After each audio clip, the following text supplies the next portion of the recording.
இது நாள் வரைக்குமே இன்னைக்கு எடுத்துக்கிட்டா கூட சிம்மராசினுடைய வீட்டுல ஏதாவது ஒரு சண்டை சச்சரவுகள் என்பது நடந்துகிட்டேதாங்க இருக்கும். இவர்கள் என்னதான் பொறுமையை கையாண்டாலும் சரி, இந்த சிம்மராசிக்காரர்களுக்கு கோபம், வேகம், விவேகம், அதுக்கப்புறம் தைரியம்லாம் ரொம்ப அதிகமா தான் இருக்கும். ஆனா அது எல்லாத்தையுமே அடக்கிக்கிட்டு முடிஞ்ச அளவுக்கு நம்ம எல்லா விஷயத்திலுமே கொஞ்சம் பொறுமையா இருக்கணும். தேவையில்லாத சண்டைகளையும் சர்ச்சைகளையும் ஏற்படுத்திக் கொள்ளக்கூடாது. தேவையில்லாத வார்த்தைகளை விடக்கூடாதுன்றத ரொம்ப தெளிவா புரிஞ்சுக்கிட்டு இருப்பாங்க இந்த சிம்மராசிக்காரர்கள். முக்கியமா அடுத்தவர்களை காயப்படுத்தக்கூடாது, அடுத்தவர்களை கஷ்டப்படுத்தக்கூடாது அப்படின்றதுல யோசிக்கிறதுல ரொம்ப சரியான ஒரு பாதையில செல்றாங்க இந்த சிம்மராசிக்காரர்கள். என்னதான் இந்த சிம்மராசிக்காரர்கள் தன்னை பத்தி யோசிப்பதும் முக்கியமா மற்றவர்களை பத்தி, தன்னை விட மற்றவர்களை பத்தி அதிகமா யோசித்து அவர்களை காயப்படுத்தக்கூடாது, கஷ்டப்படுத்தக்கூடாது, வார்த்தைகளை பேசக்கூடாதுன்னு எவ்வளவுதான் இந்த சிம்மராசிக்காரர்கள் தன்னைத்தானே கண்ட்ரோல் பண்ணிக்கிட்டு இருந்தாலும் இவர்களுடைய வாழ்க்கை இருக்கக்கூடிய ஒவ்வொருத்தருமே, அதாவது சிம்மராசிக்காரர்கள் பொறுமையா எல்லா விஷயத்தையும் கரெக்டா இருக்காங்க. ஆனா இவர்களுடைய வாழ்க்கையில இருக்கக்கூடிய மற்ற நபர்கள் யாரும் அது போய் இருப்பது கிடையாது. அதாவது இவர்கள் என்ன செய்ய நினைக்கிறாங்களோ அதை தவிர்த்துட்டு எதை செய்ய வைக்கக்கூடாதுன்னு நினைக்கிறாங்களோ அதை செய்ய வச்சிருவாங்க. அதாவது சிம்மராசிக்காரர்கள் பொறுமையா இருப்பாங்க, கரெக்டா பேசுவாங்க, யாரையும் காயப்படுத்த மாட்டாங்க, கஷ்டப்படுத்த மாட்டாங்க. ஆனா இந்த சிம்மராசிக்காரர்களை ஒவ்வொருத்தருமே கஷ்டப்படுத்துறது, காயப்படுத்துறது, வார்த்தைகளால பேசி நோக்கடிக்கிறதுன்னு ஒவ்வொரு நாளும் பண்ணிக்கிட்டே இருக்காங்க. இவர்கள் என்னதான் பொறுமையா இருந்தாலும், இவர்கள் என்னதான் இந்த ஒரு சில விஷயங்களை செய்யக்கூடாதுன்னு நினைச்சாலும் யாரும் இவர்களுடைய பொறுமைகளை, அதாவது எப்படி சொல்றதுன்னா, சோதிக்கிறாங்க, ரொம்ப அளவு அதிகப்படியாக சோதிக்கிறாங்க. நீ எப்படி பொறுமையா இருக்கலாம், நீ சண்டை போடுவா, என் சண்டை போட்டே ஆகும் அப்படின்ற மாதிரி எந்த ஒரு விஷயத்துல அமைதியா இருக்குன்னு நினைக்கிறாங்களோ அந்த ஒரு விஷயத்திலேயே இவர்களை வம்புக்கு இழுக்கிறதும் தேவையில்லாத பிரச்சனைகளை இவர்களை மாட்டி விட நினைக்கிறதும்னு இது நாள் வரைக்கும் நடந்துகிட்டே இருக்குங்க.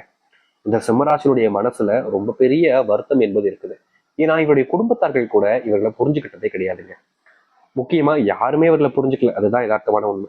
எந்த ஒரு விஷயத்துக்கு எடுத்தாலும் சரி இவர்களை வன்முறைகளால காயப்படுத்துறது, வார்த்தைகளால அதிகப்படியான விஷயங்களை கூறி ரொம்பவே வெறுப்பேற்றுறதுன்னு பல நபர்கள் பண்ணிக்கிட்டு இருக்காங்க. வேலை செய்யக்கூடிய இடங்கள்ல இவர்கள் செஞ்ச வேலைக்கு மற்ற நபர்கள் ப்ரொமோஷன் பெறுவது, சம்பள உயர்வு பெறுவது, பாராட்டுகளை பெறுவதுன்னு இருக்காங்க. முக்கியமா சக ஊழியர்கள் இவர்கள் எப்படியாவது இந்த இடத்தை விட்டு வேலையை விட்டு தூக்கிடணும் அப்படின்றதுக்காக இல்லாத பொருளாத விஷயங்களை கூறி இந்த சிம்மராசிக்காரர்களை மாட்டி விடுதாங்க ஒவ்வொரு நாளும் பாக்குறாங்க. இந்த சிம்மராசிக்காரர்கள் யாரிடமும் அதிகமா கோவப்படுவதோ இல்ல வெறுப்புகளை காமிப்பதோ இருக்கிறது கிடையாது. ஆனா மற்ற நபர்கள் எல்லோரும் இவர்கள் மேல எல்லாத்தையுமே காமிப்பாங்க. இது நாள் வரைக்கும் சந்தோஷமே இல்லை, ஆனா ஒரு விஷயம் சந்தோஷத்தை கொடுத்துச்சுன்னு ரொம்ப சந்தோஷப்பட்டு இருந்தாங்க சில நாட்களுக்கு முன்பு வரைக்கும். காதல், அன்பு, பாசம், என் மேல உயிரே வச்சிருக்கான் சாமி அந்த பையன், என் மேல உயிரா இருந்த அந்த பொண்ணு அப்படின்னு ரொம்ப சந்தோஷப்பட்டாங்க அந்த காலகட்டங்களில். இந்த இந்த வாழ்க்கையை மட்டும் என்கிட்ட இருந்து பறிச்சிடாதான்ற அளவுக்கு கடவுள்கிட்ட வேண்டிக்கிட்டாங்க, தனக்கு பிடிச்சவங்களை இழந்திருக்கூடாதுன்றதுக்காக. ஆனா சிம்மராசிக்காரர்கள் என்ன வேண்டுனாங்களோ, அதாவது இந்த ஒரு விஷயம் நடக்கவே கூடாதுன்னு எதை வேண்டாங்களோ அதுதாங்க நடந்துச்சு கடைசியில. அதாவது ரொம்ப எளிமையா சொல்ல போனா இவருடைய மனசுல இப்ப வரைக்கும் இருக்கக்கூடிய ஒரு விஷயம் என்ன, இவங்க கிட்ட இருந்து பிரிச்சிடாத சாமி அப்படின்ற மாதிரி கெஞ்சினாங்க. ஆனா இவங்க எதை கெஞ்சினாங்களோ அது இவருடைய வாழ்க்கையில இவர்களுக்கு கிடைக்கலங்க. அதாவது யாரை இவங்களை விட்டு பிரிச்சக்கூடாதுன்னு நினைச்சு ரொம்ப ஆசைப்பட்டாங்களோ அவர்கள் வேணுக்கு நேர்ந்து இவர்களை சரியா ஏமாத்தி இவர்களை விட்டு போகக்கூடிய நிலைமை தாங்க கடைசியில ஏற்பட்டுச்சு. ஏன் இன்னைக்கு வரைக்குமே தனக்கு பிடிச்சவங்களை இழந்துட்டேன்ற ஒரு வருத்தத்துல அழுதுகிட்டு இருக்கக்கூடிய நபர்கள் தான் அது இந்த சிம்மராசிக்காரர்கள் தான். வாழ்க்கையில இத்தனை துன்பங்கள் பட்டதுக்கு அப்புறமாவது இவர்கள் திருந்துவாங்கன்னு பார்த்தீங்கன்னாலும் கிடையாது. தனக்கு பிடிச்சவங்க தன்னை தேடி வருவாங்கன்ற நம்பிக்கையில காத்துக்கிட்டு இருக்காங்க. இப்படிப்பட்ட அன்பு கூடிய நபர்களை எத்தனை நபர்கள் ஏமாத்திருக்காங்க, கஷ்டப்படுத்திருக்காங்க. இது நாள் வரைக்கும் இப்படி வாழ்ந்த வாழ்க்கையில இனி வரக்கூடிய காலங்கள்ல முழுவதுமான மாற்றங்களையும் சந்தோஷங்களையும் சந்திக்க இருக்கிறார்கள் இந்த சிம்ம ராசிக்காரர்கள். இந்த சிம்ம ராசினுடைய வாழ்க்கையில் வருகின்ற காலங்கள் எப்படிப்பட்டதாக மாறப்போகுது, எந்த அளவுக்கு நல்லது நடக்கப் போகுது என்பதை பற்றி நாம் தெளிவாக பார்ப்போம். அதற்கு முன் நம்முடைய சேனலுக்கு நீங்கள் ஒரு புதிய பார்வையில் இருப்பினும் இதுவரைக்கும் நம்ம சேனலை நீங்க சப்ஸ்கிரைப் பண்ணாம பாக்குறன்ற போதும் சேனலை மறக்காம சப்ஸ்கிரைப் பண்ணிக்கோங்க. சிம்ம ராசிக்கார நேயர்களே, இந்த சிம்ம ராசினுடைய வாழ்க்கையில முதலாவது அதிர்ஷ்டம் மாற்றம் கூட வச்சுக்கலாங்க.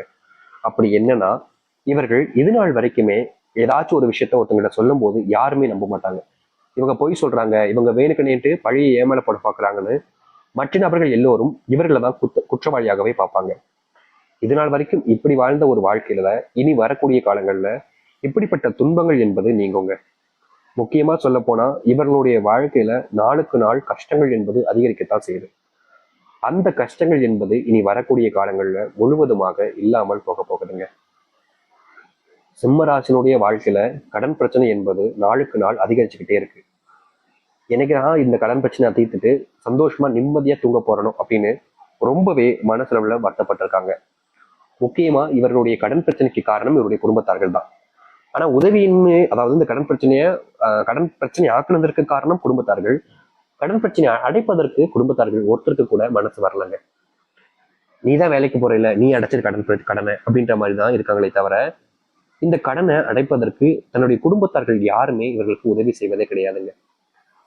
நாளுக்கு நாள் இவர்களுடைய தலைகள்ல ரொம்ப பெரிய சுமை என்பது ஏறுது. ஆனா யாரும் அதற்கு உதவி செய்வதற்கு முன் வருவதே கிடையாது. இப்படிப்பட்ட ஒரு கொடுமை வாழ்ந்த வாழ்க்கையாக இருந்துச்சு. ஆனா இனி வரக்கூடிய காலங்கள்ல உங்களுக்கு செல்வத்தினுடைய அதிர்ஷ்டங்கள் என்பது பெறுவீர்கள். நீங்க ரொம்ப காலமா கடனை கொடுத்துருப்பீங்க, ஆனா வாங்க முடியாம தவிச்சிருப்பீங்க, இல்லைன்னா கடனை வாங்கிட்டு கொடுக்க முடியாம தவிச்சிருப்பீங்க. இப்படிப்பட்ட விஷயங்கள்ல உங்களுக்கான தீர்வுகள் என்பது கிடைக்கும். ரொம்ப காலமா எதிர்பார்த்த மாதிரி இந்த சிம்மராசினுடைய வாழ்க்கையில இது நிஜமானதாக மாறப்போகுது. உங்க மேல அன்பே யாரும் காமிக்கலன்னு வருத்தப்பட்டீங்கல்ல, இனி வரக்கூடிய காலங்கள்ல ஒவ்வொருத்தரும் உங்களுடைய அன்பை புரிஞ்சுக்கிட்டு உங்க கூட நெருக்கமா இருக்க ஆரம்பிப்பாங்க. ஆனா முக்கியமான ஒரு விஷயத்துல சிம்மராசிக்காரர்களுக்கு பிரச்சனை ஏற்பட போகுது. தொழில்ல நம்பிக்கை துரோகங்கள் ஏற்படலாம். அதனால் நீங்க சரியான நபர்களாக இருக்கிறீர்களா, உங்களுடைய பக்கத்தில் கூடிய நபர்களா, நல்லவங்களா, அவங்களை ஏமாற்ற மாட்டாங்களான்றத தெளிவா பார்த்துக்கிறது நல்லது. தொழில ஏமாற்றப்படக்கூடிய விஷயங்கள்ல செல்வத்தினுடைய ஏமாற்றங்கள் என்பது இருக்கும். தொழில் செய்யக்கூடிய இடங்கள்ல ரொம்ப காலமா நீங்க நம்பிக்கிட்டு இருந்த ஒருவர் கொஞ்சம் கொஞ்சமா உங்ககிட்ட செல்வத்தை அடைச்சிருப்பாங்க. கணக்கு வழக்குகள் பார்க்கும் பொழுது அது உங்களுக்கே தெரிய வரும். நீங்க அந்த சில விஷயங்களை இனி வரக்கூடிய காலங்கள் இல்லாமல் இருக்கணும்னா கொஞ்சம் கவனமாக இருப்பது நல்லது. சிம்மராசினுடைய வாழ்க்கையில இந்த நிமிஷம் வரைக்குமே ஓரளவுக்காவது சந்தோஷங்கள் கிடைக்கணும்னு வேண்டிக்கிட்டு இருந்தீங்க. ஆனா முடிஞ்ச அளவுக்கு நல்ல சந்தோஷங்கள் கிடைச்சாலும் வண்டியில் பயணங்கள் சேரும்போது, பஸ், பைக், கார், ட்ரெயின், எந்த ஒரு பயணத்தினாலும் மேற்கொள்ளும் போது நேர காலங்களில் கவனிக்கும் போது சரியான ஒரு நேரத்துல போக பாருங்க. ஏன்னா சிம்மராசினுடைய உடல் சார்ந்த விஷயங்களிலும் இந்த பயணங்களில் போதும் சில பிரச்சனைகள் ஏற்படுவதற்கான வாய்ப்புகள் இருக்கு. அதனால் அந்த சில விஷயங்களை நீங்க கவனத்துல கொண்டு பயணங்கள் மேற்கொள்ளுங்க. அவசரப்பட்டு எந்த ஒரு முடிவுகளையும் எடுக்காதீர்கள். சிம்மராசிக்காரர்களுக்கு கோபம் வரும்போதும் சரி, இல்ல ஒரு சில நேரங்களிலும் சரி, தன்னை அறியாமலே அவசரப்பட்டு ஒரு சில முடிவுகள் எடுத்துருவாங்க. இப்படி எடுக்கக்கூடிய முடிவுகள்ல இவர்களுக்கு பெரும் அளவிலான துன்பங்கள் தான் ஏற்படுது. இவர்கள் என்னதான் அதை சரி செய்ய நினைச்சாலும் முடியறதே கிடையாது. என்னடா இது இப்படி மாட்டிக்கிட்டோமே, என்னடா இது இப்படி ஆயிடுச்சுன்ற ஒரு வருத்தத்தை தான் வாழ்க்கையில பார்க்க வேண்டிய நிலைமைக்கு தள்ளப்படுறாங்க. ஆனா இனி வரக்கூடிய காலங்கள்ல இந்த சிம்ம ராசினுடைய வாழ்க்கையில் இருக்கக்கூடிய இது போன்ற பிரச்சனைகள் என்பது இல்லாமல் போக போகுது.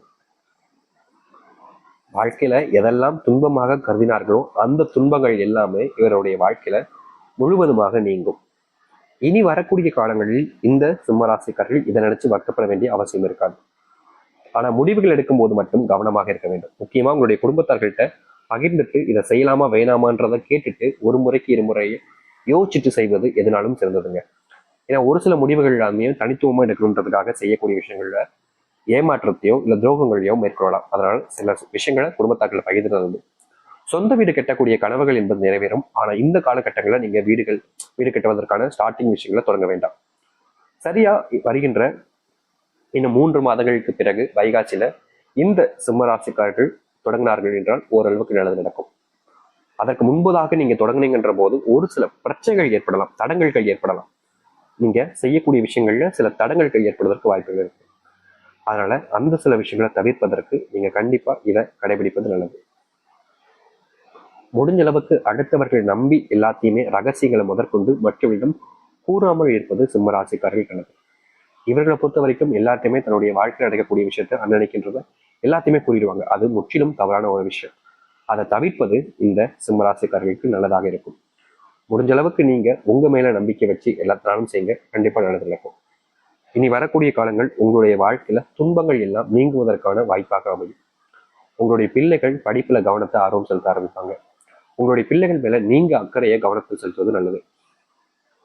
உங்க பிள்ளைங்க சரியான ஒரு விஷயத்த செய்யறாங்க, சரியா இருக்காங்க அப்படின்றதுக்காக நீங்க நினைச்சீங்க அப்படின்னா கண்டிப்பா உங்களுடைய பிள்ளைகளால உங்களுக்கு துன்பங்கள் என்பது ஏற்படலாம். அதனால உங்களுடைய பிள்ளைகள் மேல நீங்க சரியான விஷயத்த பார்த்து சரியா தவறான்றதை யோசிச்சுட்டு எதுனாலும் செய்ய ஆரம்பிங்க. ஏன்னா உங்களுடைய பிள்ளைகள் சட்டையா தான் இருப்பாங்கன்றதுக்காக நீங்க கண்மூடித்தனமா நம்புனீங்கன்னா கடைசியில நீங்க ஏமாந்து போறதுக்கான வாய்ப்புகள் அதிகமா இருக்கு. அதனால் இப்படிப்பட்ட சில விஷயங்களை தவிர்ப்பது உங்களுடைய வாழ்க்கையை